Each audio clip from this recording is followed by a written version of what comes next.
Hey guys, Joe45 in another video, and today is going to be a video response to WrestleMania 1130. Who want to see everyone who can do a top 10 or 15 or 20 WWE documentaries from bottom to top. And some people came up with 10, some people came up with 20, but today, for this one, I've got 15, just so I'm keeping the hour down a bit. So either way, I'm going to get started with it. Also check out WrestleMania 1130. Big thumbs up to you, buddy. I know a lot of the new breed have done video responses to him. I know Sean Blackwood's done one as well. I'm going to get started with mine first. So at number 15, we've got Randy Orton, The Evolution of a Predator. This documentary falls a lot about Orton's career from his early start in life, being up in the military to start with his career in OVW, and then went on to WWE with Evolution, all that up to the part of the Legends, also with the rise to the WWE title,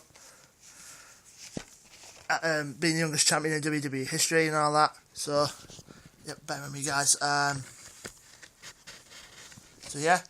So number 15 is Randy Orton, The Evolution of a Predator. Coming in at number 14, we've got Heart and Soul, the Hart Family Anthology. It really digs in well towards the Hart family's career, dating down the likes of Stu, Helen, Brett, Owen, Jim Neidhart, British Bulldog. It's also like a sad but in-depth documentary as well, because of the way they talk about the passings of Owen and Davey Boy Smith on this, and some of the I can't remember the other thing's name, or whatever we call it. It goes into the dwells of, where they're points of the Hart family. So yeah, I'm going to save and put back, so I'll do that later on. So number 14 is Heart and Soul, the Hart Family Anthology. Now to number 13, I've got, at number 13 is Starrcade, the Essential Collection.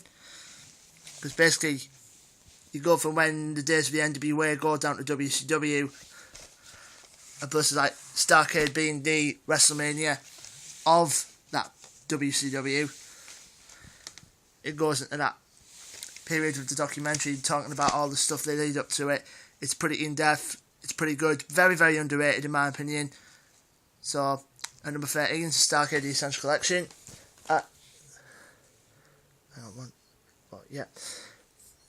At number 12, we've got Cheating Death, Stealing Life, the Eddie Guerrero story.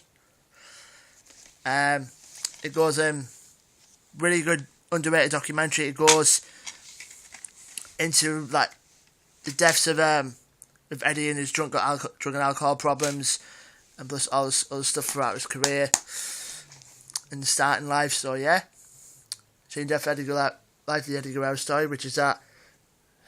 I'm going to keep forgetting these guys. 15, 14, 15. Yeah, that was 13, that one. So, hang on, 15, 14, 13, 12, yeah. At number 11, we've got The Big Show, Giant's World. You go, like I say, another documentary following Big Show with his career, leading from childhood growing up days, his start in WCW, where he was found by Hulk Hogan, and then from his rise up to WWE, leading up to the midpoint of 2010, really. So yeah, The Big Show, Giant's World at number 11. Now we're going to my top 10. First one in the 10, starting off at number 10, is really, really one of my underrated WWE documentaries, which is this, Ric Flair and the Four Horsemen. It just, for very variations of the group, it goes to, like the original one through to the latter part of the days when it was with, when WCW was starting to die down and all that. So yeah, Ric Flair and the Four Horsemen in at number 10. Now in at number 9, we've got Shawn Michaels' Heartbreaking Triumph. There's a book out with this as well. And it follows Shawn Also talks about his days when starting wrestling, starting with the whole start of the Click, and it goes to all the stuff he had in the past with Brett and all the weakness of that problem. So yeah, Heartbreak and Triumph at number 9. Number 8, we've got You Think You Know Me, the story of Edge. It goes up from his beginning of life all the way down to his retirement. And Edge was one of my all-time favourite WWE superstars. So it's also seen up to his life and career, because really got to get rid of Decade of Decadence one, you get a load of matches. I mean, this one you get a solid documentary on here. So yeah, that was number 8. You Think You Know Me, the story of Edge. So yep. At number 7, I've got this one, the Nature Boy Ric Flair, the Definitive Collection.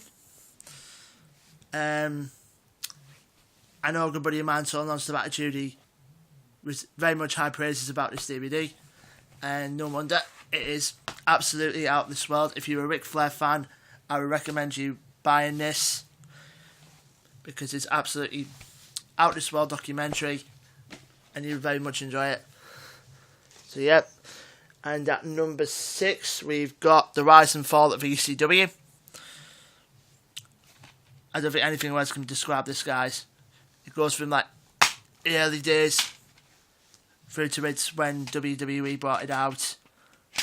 And yeah, so Rise and Fall of ECW in at number 6.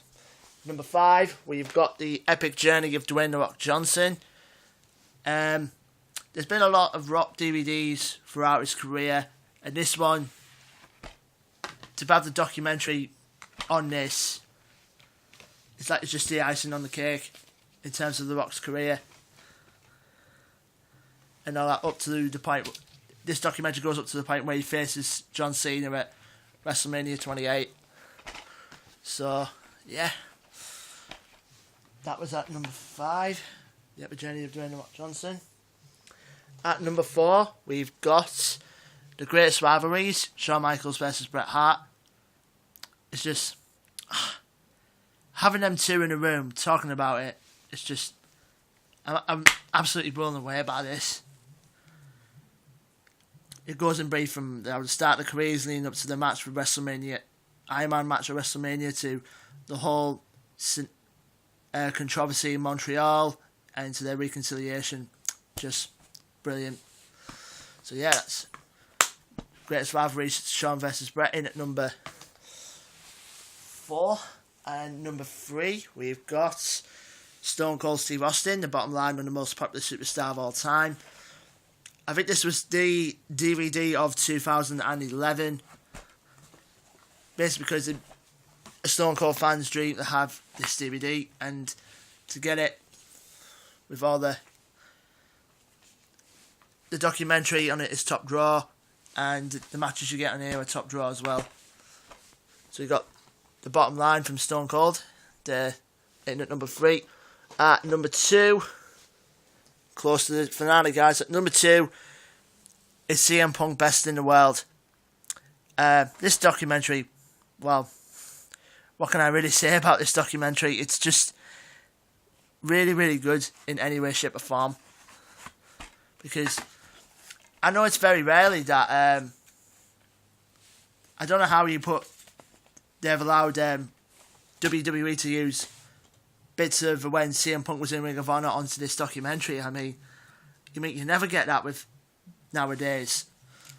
But yeah, it goes into his most of his friends and family. It's just really, really want a documentary that any wrestling fan should want and should get.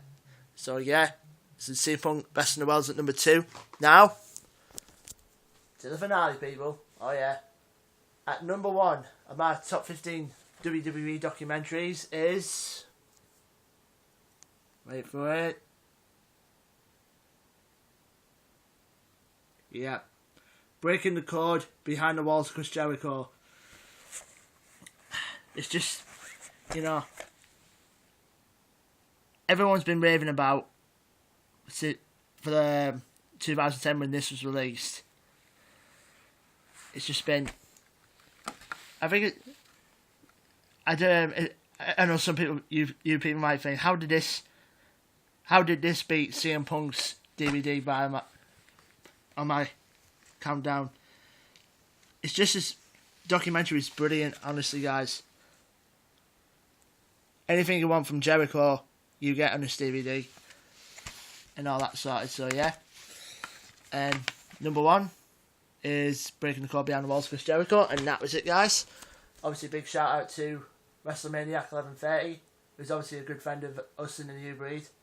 So, big shout out goes to my man, also to the New Breed, 2004 Punk, Stuart Clemson, Barra 24 Power, Overjobber, Chudderman, Vincelmania, Mr. Big Red 1990, WWE Superfan E, Amy Ella 21, Ton Lost of Attitude, shout out to you, buddy.